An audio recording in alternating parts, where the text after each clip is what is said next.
Hello class and welcome to the Federalist Era Lecture Notes. These notes will cover the presidencies of George Washington and John Adams, which is from 1789 to the election of 1800.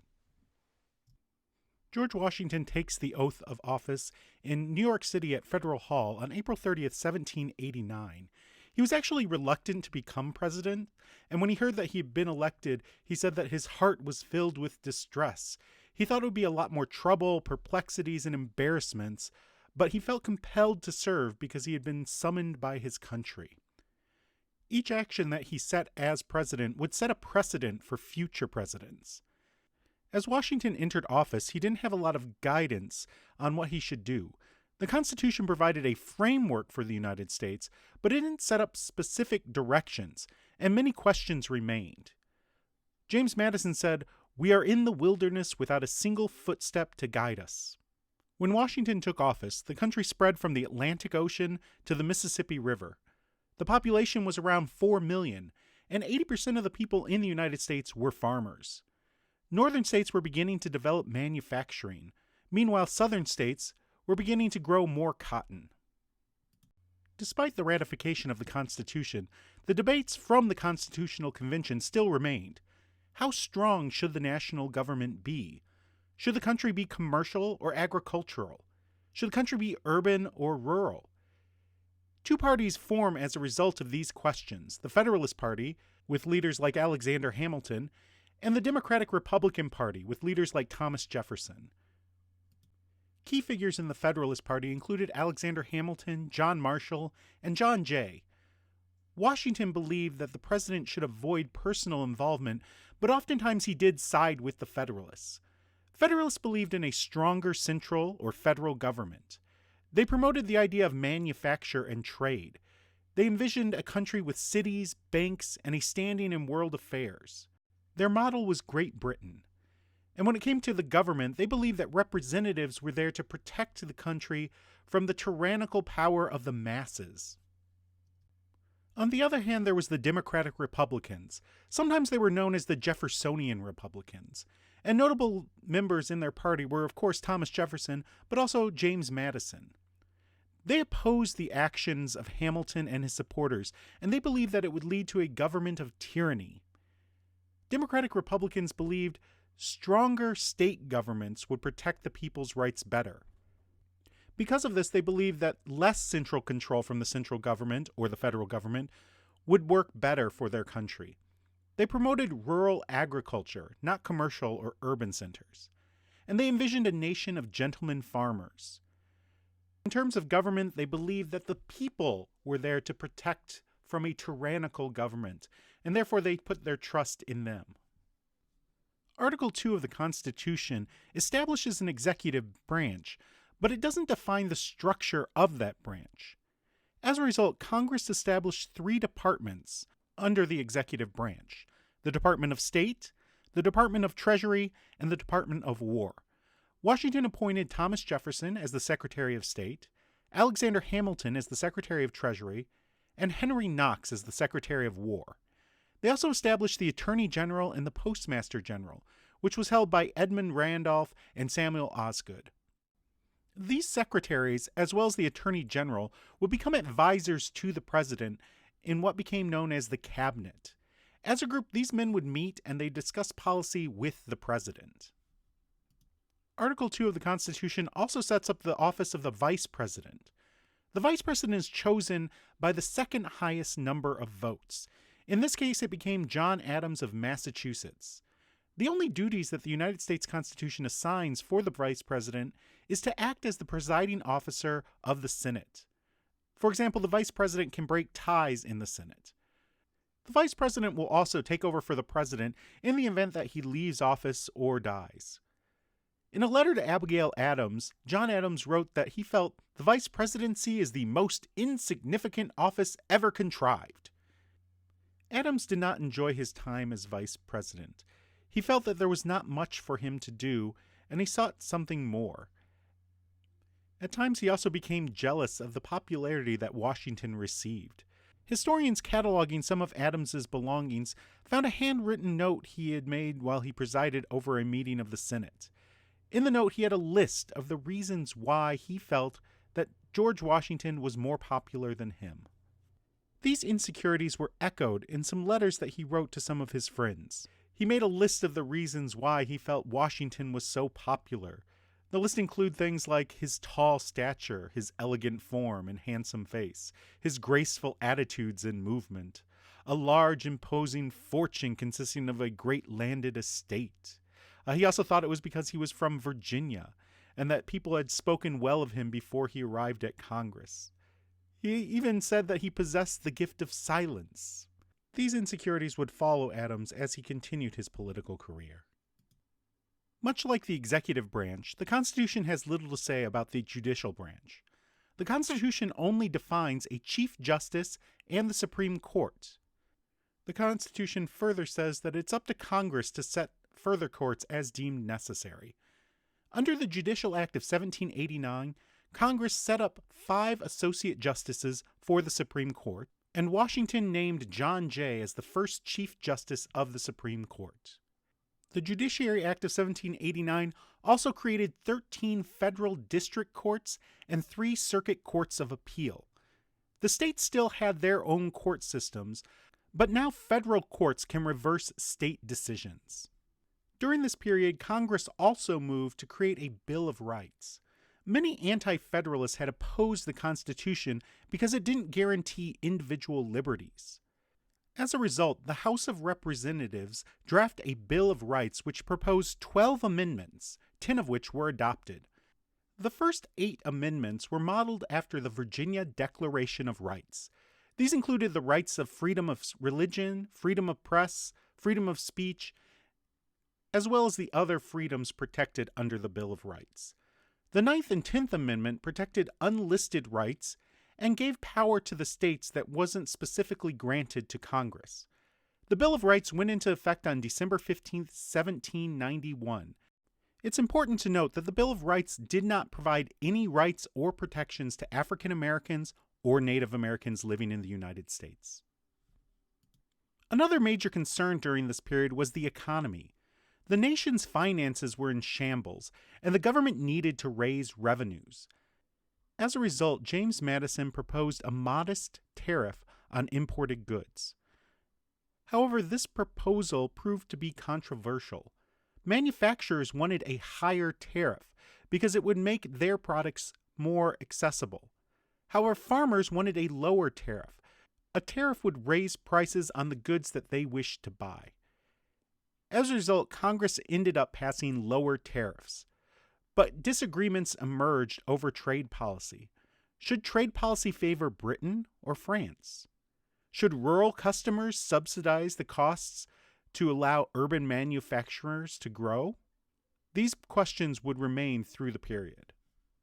The other concern for the economy was the issue of credit. The United States and individual states held debt from the Revolutionary War.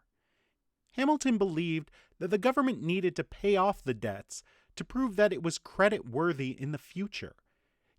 He also believed that the Revolutionary War debts were a national responsibility, not a state responsibility. As Secretary of the Treasury, he proposed that the federal government should assume state debts, that is, to take them over. He believed that they should pay bonds at face value and exchange them for federal bonds. The plan was very controversial. For the first part, many farmers and soldiers had sold their bonds for less than what they were worth because they needed cash at that time. Speculators who had purchased the bonds would then make great profits. Many southern states had also accumulated less debt during the war, and they had already paid it off. Therefore, they didn't feel it was fair that they should have to pay off debt from other states. Hamilton's final proposal was for a national bank. The Bank of the United States would issue a single form of currency. It would issue government bonds, it would hold government deposits, and it would make debt payments. The bank would be under the government's control, but private investors would provide most of the funds, and they would as a result choose 20 of the 25 directors. People like Madison and Jefferson opposed the bank. They thought that there was no power in the Constitution that said that they could create such a bank. They also believed that it benefited the rich more than the average American. This revealed sectional issues. The majority of the North voted for the bank, while the majority of the South voted against the bank. The bank did pass Congress, and Washington asked his cabinet if he should sign the bill or if he should veto it. The cabinet argued. People like Jefferson argued that the Constitution did not allow such a bank to be formed. However, Hamilton was able to convince Washington that the bank was necessary, and so Washington signed the bill into law. The debate over the bank revealed a debate over whether the Constitution should be strictly or broadly interpreted. The language to the Constitution is vague at some points, and it leaves room for debate. Strict construction is the belief that only what is explicitly stated in the Constitution is allowed. The 10th Amendment says, "The powers not delegated to the United States by the Constitution, nor prohibited by it to the states, are reserved for the states respectively or to the people." People like Jefferson believed in a strict construction of only what the Constitution says is what should be allowed. Broad construction, on the other hand, implies that there are powers given to the government.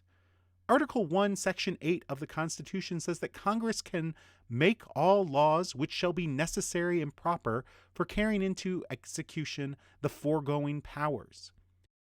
As a result, both sides debated over what the Constitution meant. Was the bank necessary, or was it just convenient? This debate over what powers the government should have and what the Constitution meant weren't decided during this period, and they still continue to this day. While the debate over Hamilton's financial plan was contentious, they did find a compromise. The Compromise of 1790 agreed to assume state debts in exchange for placing the new capital in the South. The new site would be along the Potomac River between Virginia and Maryland. It was close to George Washington's home at Mount Vernon. The city itself was designed by Pierre Charles L'Enfant. The city's design included a grid-like pattern, but also large avenues and plazas throughout the city. The United States government was finally moved to Washington, D.C. in 1800, and John Adams became the first president to live in the White House, which at the time was known as the Executive Mansion. Another growing issue at the time was the relations with Native American groups. The Constitution recognized tribes as legal entities, but it did not recognize them as foreign nations. Some Native American nations were within the boundaries of the United States, and there was no guideline for how to deal with the tribal sovereignty. At times, natives and the U.S. government agreed that the tribes had sovereignty even within the United States borders. The United States government had numerous treaties with Native Americans, but conflicts erupted when white settlers ignored these treaties and moved into Western lands. In addition, Britain and Spain were encouraging Native Americans to resist settlement. As a result of the growing tensions, George Washington sent General Mad Anthony Wayne into the Northwest Territory in the fall of 1793. Wayne had 2,600 troops with him, and they quickly built Fort Greenville and then began attacking in 1794. 2,000 Native Americans attacked Wayne's troops at the Battle of Fallen Timbers, located south of Detroit. The Native Americans suffered heavy losses, and Americans burned fields and villages. These losses led to the Treaty of Greenville, where the United States agreed to buy land from the 12 tribes for a payment of $10,000 annually. This land included most of present-day Ohio. Westward expansion would become a theme of America during the 1800s. Thousands of settlers moved into Kentucky during the late 1700s and early 1800s. There was fertile soil and abundant forests with deer and wild turkey, as well as buffalo for hunting. One of the major figures in this was Daniel Boone, who had explored the region for 2 years starting in 1769. And in 1773, he began leading settlers into Kentucky. The word Kentucky comes from the Cherokee word Kentucky, which means great meadow. Daniel Boone used Native American paths to help bring settlers into the region. The path was known as the Warrior's Path. But in 1775, he and other settlers widened the road and it became known as the Wilderness Road. Over the next 25 years, over 300,000 settlers would rush into Kentucky. And this would be the beginning of what is known as Manifest Destiny, or the belief that the United States should spread westward all the way to the Pacific Ocean, which we'll learn about in our next units. Another issue in the western region came as a result of Hamilton's 1791 tax on liquor. This tax outraged frontier farmers. Farmers couldn't afford to transport their crops all the way to seaboard markets. It was far too expensive. In fact, it was more expensive to get items from ports into inland regions than it cost to get those items all the way across the Atlantic Ocean. Distillers found alcohol far more profitable. A bushel of corn, which would go for 25 cents on the market, could be turned into 2.5 gallons of alcohol, which could be sold for $2.50, 10 times the amount of that bushel of corn. The result of this tax policy was the open rebellion of western Pennsylvania farmers in the summer of 1794. These rebels attacked tax collectors. They threatened to attack Pittsburgh. They also attacked those who complied with the law. For example, they blew up the stills of those who paid the tax. And finally, they stopped court proceedings and robbed the mail. As a result, Washington ordered them home, and he called up 12,900 troops and personally led them to Pennsylvania, at which point General Henry Lee took over control, but the rebels disappeared into the wilderness. United States forces were only able to capture 20 of the rebels, and only 2 of them were tried for treason. These 2 men were also pardoned by Washington after the trial. However, as a result, the government won allegiance and loyalty from frontier's people and developed a reputation of strength. It became clear that the United States would use force to maintain order. While Washington's administration was facing domestic issues, they were also facing foreign issues, specifically regarding the war between France and Great Britain. The French and many Republicans wanted to draw the United States into the war, as was required under the previous alliance. However, Washington wanted to remain neutral. When a new ambassador arrived from the new French Republic named Edmond Charles Genet, tensions began to increase. Genet denounced Washington's neutrality position, and he asked for volunteers to serve as French privateers and attack British ships. As a result, Washington demanded that the French recall him.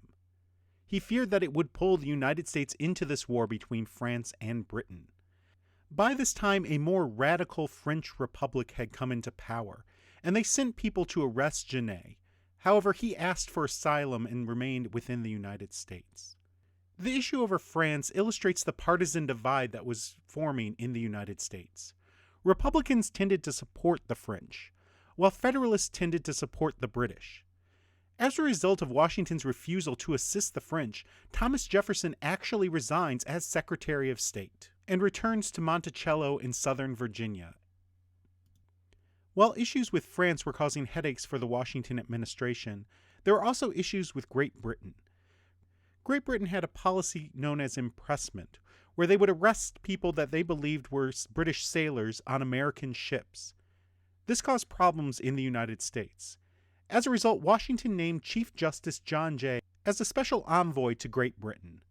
Jay was also trying to solve some issues that remained following the Treaty of Paris that ended the Revolutionary War. Jay's goals were to end the policy of impressment, to get the British out of northwest forts that were in the United States, as per the Treaty of Paris, to compensate American merchants for shipments that were captured by the British, as well as to provide compensation for slaves that were taken at the end of the Revolutionary War. Finally, Jay wanted to open trade with the colonies of the British West Indies in the Caribbean. Currently, this wasn't allowed under Britain's mercantilism policies. Jay's treaty had mixed results. There was no mention of an end to impressment. The United States also had to agree to restrict certain products that were being shipped to enemy ports. They didn't want anything that could be used in the war effort against them. The United States also agreed that Great Britain would not have to compensate slave owners for slaves that were taken at the end of the war in 1783. At the same time, the United States did win some concessions. The British agreed to leave the Northwest forts that they had occupied since the end of the war. They also agreed to payment for seized goods and legal trade with the West Indies. Once announced, the treaty became very controversial and resulted in strong public debate. Critics include planters who were angry regarding the issues over slavery, merchants who didn't receive the amount of concessions that they wanted to, as well as Republicans who sought to greater escalate the fight between the United States and Great Britain. However, ultimately the treaty was agreed to because most realized this was the best deal that they were going to be able to get. Around the same time, Spain opened up negotiations with the United States over disputed territory between Florida and the United States, as well as access to the Mississippi River. The negotiator for the United States was Thomas Pinckney, and the treaty that resulted was a diplomatic triumph for the country. The border between Spain in Florida and the United States was set at the 31st parallel, which was much further south than the claims that Spain had previously made. It provided free navigation on the Mississippi River. It provided access to trade in New Orleans. It also set up a commission to settle claims against Spain. And both sides agreed to avoid inciting Native American attacks against the other. The treaty was extremely popular, especially among Western farmers who wanted to use the Mississippi River to carry their goods to market. George Washington won a second term as president. However, early on he realized that he did not want to serve a third term, but he didn't announce this until much later into his second term. With the help of Alexander Hamilton, he drafted a farewell address. In this address, he called for unity. He warned of the danger of political parties and partisan fighting. He also warned against regional issues and sectionalism that would divide the United States. He also called for the United States to remain neutral and stay out of European issues. Finally, he warned that the United States should stay away from permanent alliances. Following the end of his term in 1797, he returned to Mount Vernon. A few years later, surrounded by friends and family, on December 14, 1799, he passed away after a lifetime of service to his country. Washington's decision not to run for a third term resulted in the first partisan election in the nation's history. In 1796, each party held caucuses to decide who their choice would be to run for president. Hamilton was the logical choice for the Federalists, but he had developed many enemies as a result of his policies. Due to this, John Adams, who had served as vice president under George Washington for 8 years, was chosen instead, with Pinckney as his vice president candidate. The Democratic Republicans chose Thomas Jefferson with Aaron Burr as their vice president. However, some within the Federalist Party didn't like the idea of John Adams as their choice. This group, led by Hamilton, constructed a scheme to get Pinckney to win the election instead of Adams. Hamilton's plan was for South Carolina Federalists to withhold a few votes, giving Pinckney the lead. As a result, they divided their votes between Pinckney and Jefferson. However, John Adams learned of this plan and dropped Pinckney from the ticket. The result was that John Adams won 71 electoral votes and Thomas Jefferson won 68. This meant that John Adams would become president and Thomas Jefferson, a member of his opposing party, would become the vice president. John Adams had a long history of public service.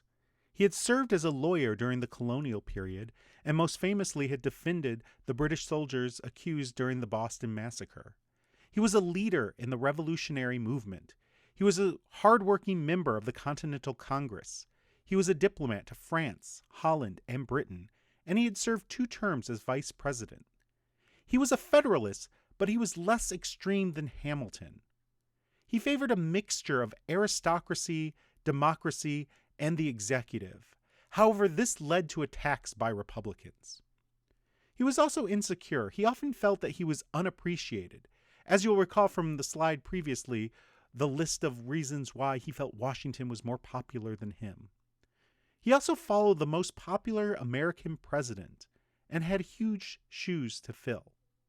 He also had the same issues to contend with that the previous administration had faced. The biggest issue facing the Adams administration was the quasi-war with France. This was not a war that was declared, but it was a state similar to war.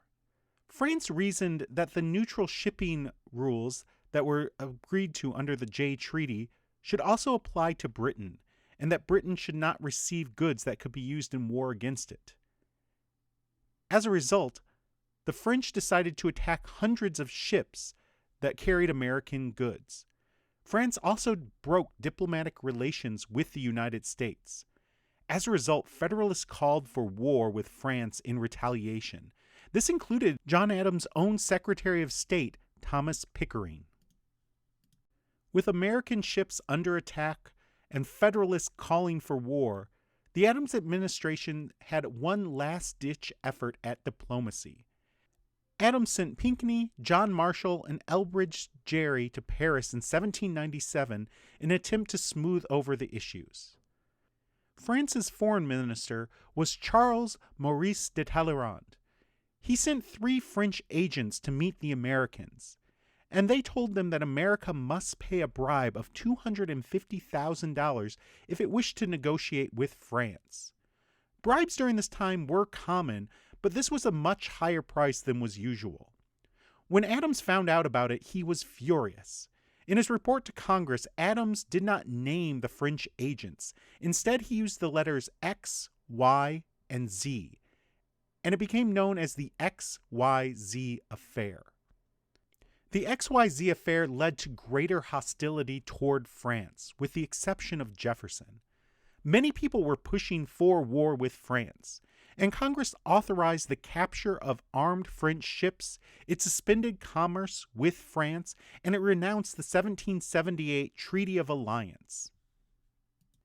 With a war looming between the United States and France, a private citizen named George Logan decided to go to Paris on his own to try and negotiate peace. He was able to secure the release of some American sailors. However, the result was that the United States passed the Logan Act in 1799. This act is still around today, and it stipulates that no private citizen is allowed to negotiate with a foreign government without the United States government's consent. Tensions continued to increase over this period, and Congress authorized a Department of the Navy and began an undeclared naval war with France. 2 of the new ships were the Constitution and the Constellation. Incidentally, you can still see the Constitution if you visit Boston. Washington also was called up to lead an army, but he only agreed to do so if Hamilton would be his second in command. While this bothered Adams, he did eventually agree to it, though Washington did not see any action during this period. However, things were changing in France, and the ministers to France met with a new government under the control of Napoleon.